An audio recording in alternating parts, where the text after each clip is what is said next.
I do not believe in having a vote on the best. The reason, no, that's what kids are used to. They're used to, you know, which one was the best. That's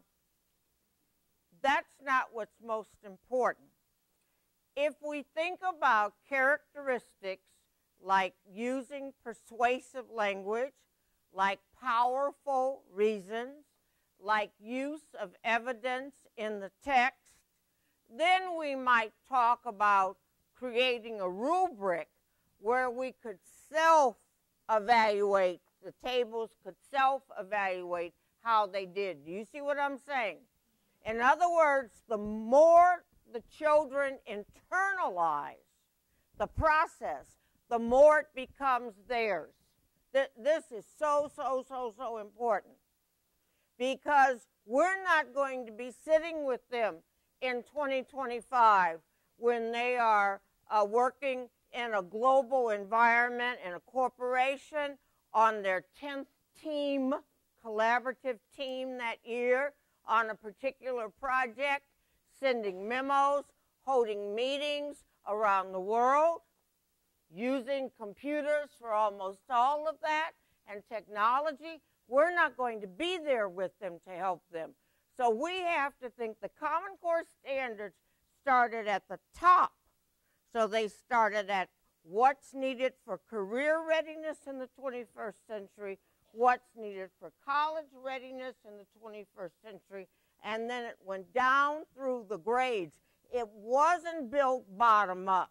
It was built top down. That means that we have to move our children in everything we do to internalization of what we're teaching. Internalizing the language, frame yourself, so that that goes in their head. I have to speak before a group, frame myself, like Mrs. Boyd taught me in 3rd grade. That, all of those things stay with them. And so the more we turn the processes over to them while we guide them, and the more they self-monitor, then the more powerful they become in terms of making deep understandings on their own. So this morning, in the writing portion, did you need to refer to the text? All right. Did you need to use language from the text in your essay? Yes. And was that deliberate? What did it do for your essay? It was stronger, more powerful, more believable? Do you see what's happening? That process is happening. Did you have an intent, and what was it? To persuade the other side that you were correct. All right, for this side, were there arguments presented that made you do what what Judith Langer calls stepping out of where you are and rethinking what you know? There were. Raise your hand if there were. Honest. That you did some. All right, did you see that? Okay, what made you rethink? Let's get a couple of examples. I love what this gentleman shared before he read his about how it wasn't wrong to make Ruby Bridges go through what she did from her parents' perspective, and her parents weren't doing anything wrong. They were obeying the law. What was wrong was people ridiculing them for obeying the law. So that perspective on who made it wrong to put her through that, who it was that was putting her through it, was something I was missing when I was reading it. So I really appreciated that. Her parents didn't put her through it. The people protesting put her through it. If they hadn't been there, she would have just been a 1st grader going to school. I loved that perspective because I was missing that when I was reading it. So this is a powerful part of Langer's theory when we step out of the text of the belief that we hold and we rethink it. That's a direct move into deeper understanding. Who else on this side did some rethinking? Yes? I was going to say, when we were looking at the positive aspect, we were looking a lot at more the world and how things change rather than when you're talking about her individually, her emotion, what she went through, I just kind of skipped over that part and went right to, well, but it was good. See how it was good here, not taking the personal part of it out. Did you have something to share? Here? Anybody else? We did well, didn't we? So we have spent the entire morning going full circle with one little level 2 book, haven't we? Whole morning.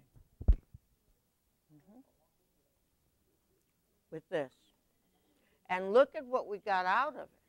Now, I'll give you a few facts. If you go on the internet, you will find something called the Ruby Bridges Educational Foundation.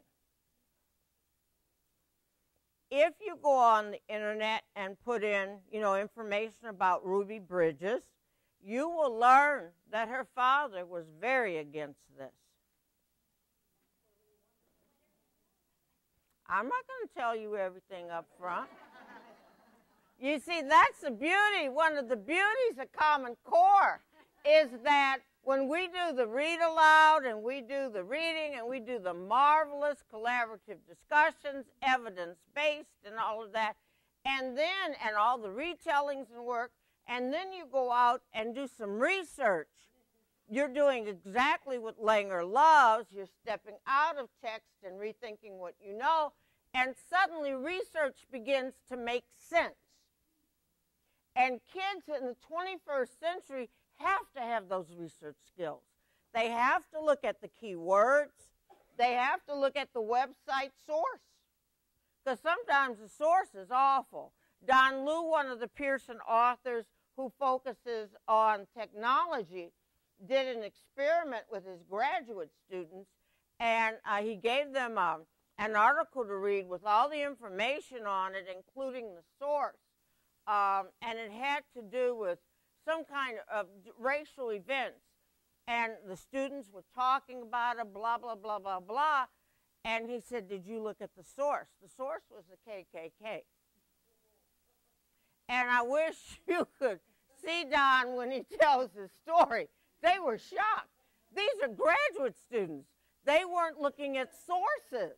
So keywords, sources, and then you read, and then how do you synthesize this information? Do you take notes on it? What do?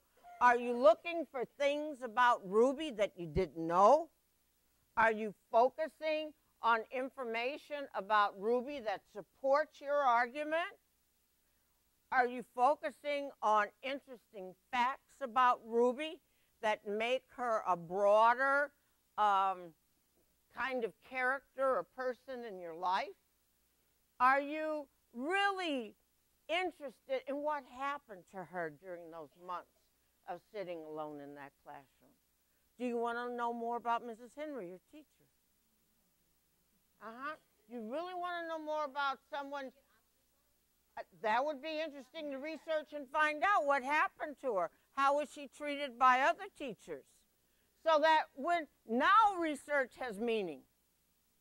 Now it has meaning. And at the same time they're doing all this, they're learning the skills and the attitudes they need to be competitive in a global market in the 21st century. And that's what they have to be. So now I would say to you, well, I have a few little facts that I'd like to share with you about Ruby. Her father was very against it. And he was concerned for her safety and everything else. The NAACP, an African-American organization, was preparing African-American children in New Orleans for this entry into a white school. And they assessed African-American students in terms of being ready for first grade and having the kind of attitude where they could persist in this. 4 children were chosen, and Ruby was one.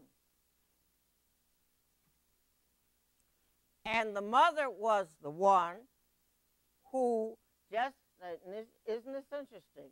The mother was the one who made really the decision that Ruby do this, just like the white mother was the one who made the decision that her child wouldn't go to the school. Do you see this?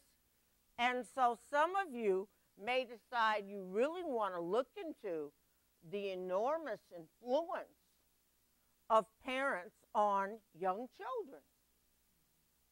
This is the joy of it all. And then we come together and we share it.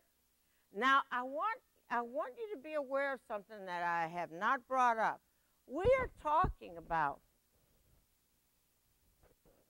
1960-61.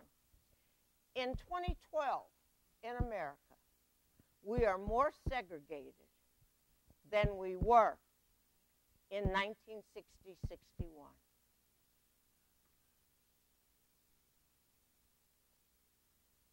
This is an extremely sensitive topic, one that is seldom brought up. Am I right? Look how we worked with it. Do you see how we worked with it? Look how we worked with it. Beautifully. We worked with it beautifully. So there wasn't all that stuff. There was thinking. It's thinking that makes the difference. It's being collaborative and working together that makes the difference. So that you're not afraid alone trying to answer a question I asked, but you have a group to rely on. That's collaboration. You're not alone writing, wondering what your grade is going to be on a topic that you don't want to write about because of the way I presented it as whites being bad, bad people and blacks being good, good, good people, and you happen to be white. So how can you feel anything about this but bad? Did I do that? No. So that means that we can take very sensitive things and we can work through them if our objective is deep understanding. Then this is joyous. This is joyous. And that's basically what Common Core is about at its very best.